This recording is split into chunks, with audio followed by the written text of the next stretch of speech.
Good evening, ladies and gentlemen. Thanks for showing up here this evening.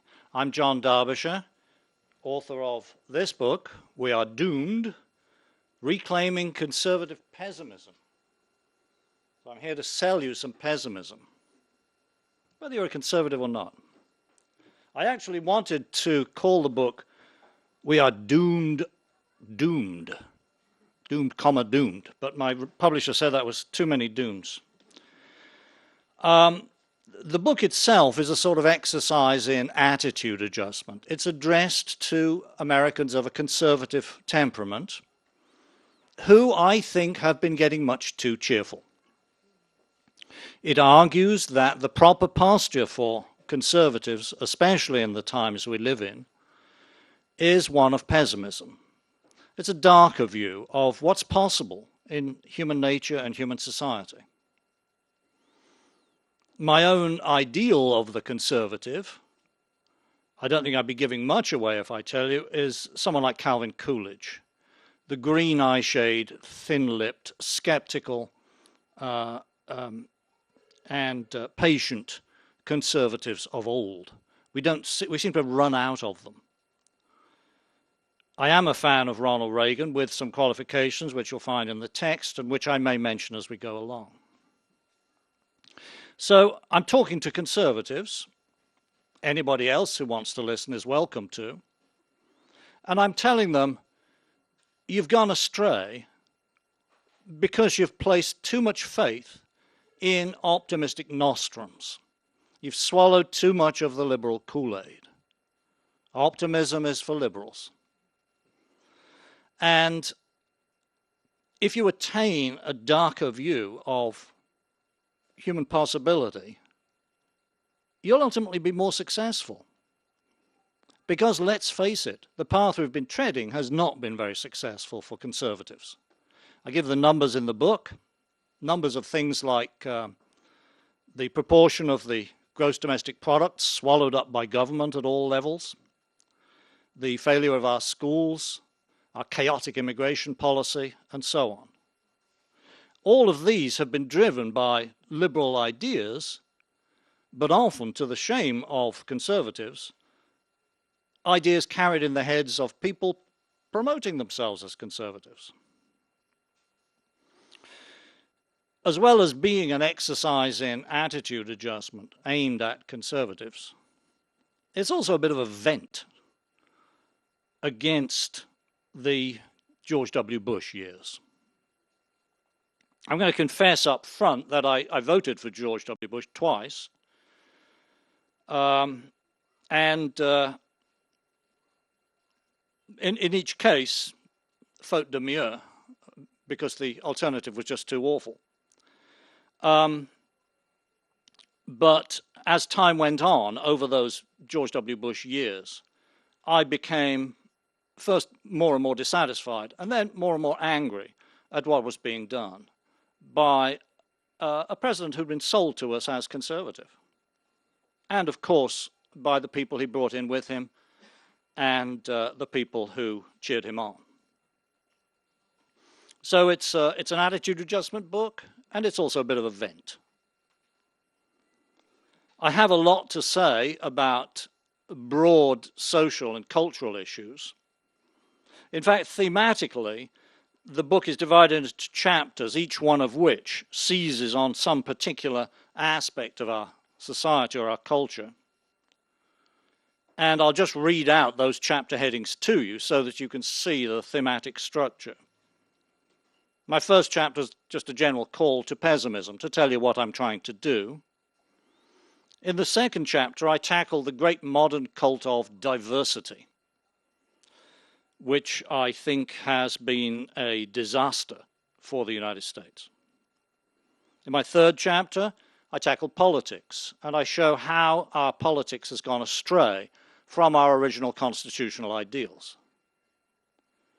Then I take on culture, mostly high culture, simply because I'm a high culture kind of guy. But I do take a poke at popular culture too. My fifth chapter is called Sex. And the argument there is that women, in the generality, are more inclined to socialist and liberal ideas than are men. So that a feminization of our society would be a very bad thing for conservatives. And that such feminization is actually happening, and therefore we are doomed. In my next chapter, I take on education, which is, once I got into my stride there, was like shooting fish in a barrel, because our education system at all levels has so many things wrong with it. And not only does it have so many things wrong with it, but the reasons why those things are wrong with it have been ruled out of polite speech, and therefore we can't fix the things that are wrong with it. In my next chapter, number 7, I really take wing and have a go at human nature in all its generality.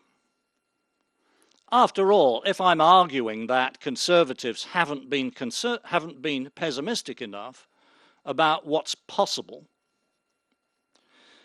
much of what we do and what people in the policy area, down to lowly commentators like myself and Alan, much of what we do rests on certain notions about human nature, about what human beings are, how they stand in relation to the rest of the universe, and what we can reasonably hope to change when we think it's wrong. My next chapter, which is already getting me in trouble with some of my fellow conservatives, is about religion. I'm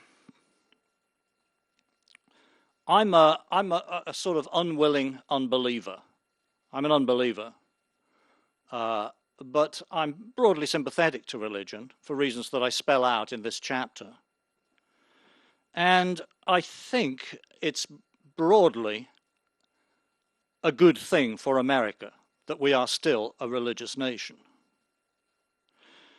But I don't see how we can stay that religious. I think there are things eating away at what is good about religious America. And therefore we are doomed. In my next chapter, I tackle war. So you see, I'm giving broad, general subject headings here. Mostly, of course, the Iraq War, which has been most in our minds the last few years.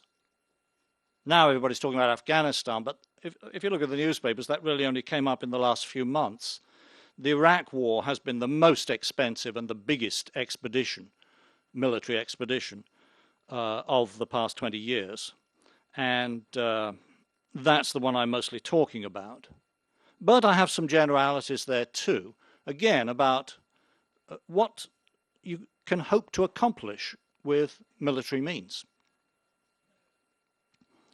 For example, I don't think you can hope to accomplish the transformation of backward societies into Jeffersonian democracies.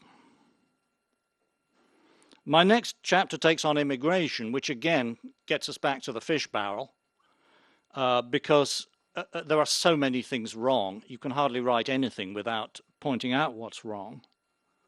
My task, given the theme that I've set myself, is to show that what is wrong rests on liberal or leftist presumptions taken up gleefully by people formerly thought to be conservative.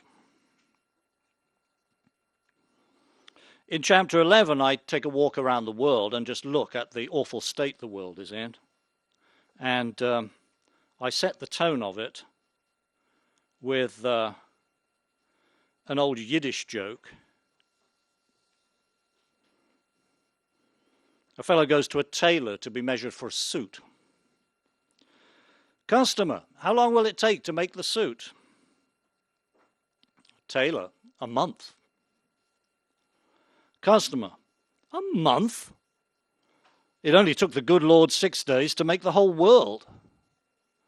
Tailor, yes, and just look at it. So that's my little tour of the world. I have one one section on Asia, one on Africa, one on Latin America, one on Europe.